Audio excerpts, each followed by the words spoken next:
এই যে দেখিছে এইটো চলকাদাৰে ৱাটাৰফলছ ইমান ধুনীয়া এটা জলপ্ৰপাত গুৱাহাটী ৰেল ষ্টেচনৰ পৰা মাত্ৰ 63 কিলোমিটাৰ দক্ষিণ কামৰূপতেই যে আছে দেখাৰ আগতে বিশ্বাসেই কৰা নাছিলোঁ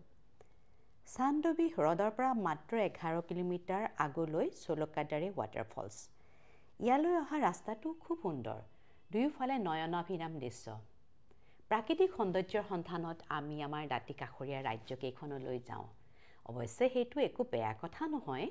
কিন্তু আমাৰ ওচৰে পাজৰে এনে সুন্দৰ প্ৰাকৃতিক সৌন্দৰ্যৰো আকাৰ আছে পৰ্যটক আহিলে স্থানীয় মানুহখিনিৰো কিছু উপকাৰ হয় গাড়ী থোৱাৰ সুন্দৰ ব্যৱস্থা আছে আৰু আছে গা ধুই আহি কাপোৰ সলাব পৰা অস্থায়ী ৰুম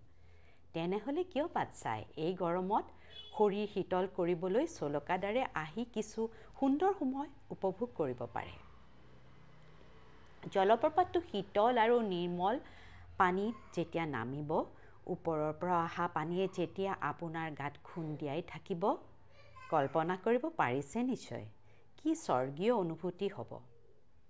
কোনে কোনে এই চলকাদাৰে জলপ্ৰপাতটোলৈ গৈছে তাৰ অভিজ্ঞতা কমেণ্টত জনাবচোন আৰু যিসকল যোৱা নাই সোনকালে এপাক মাৰি আহিব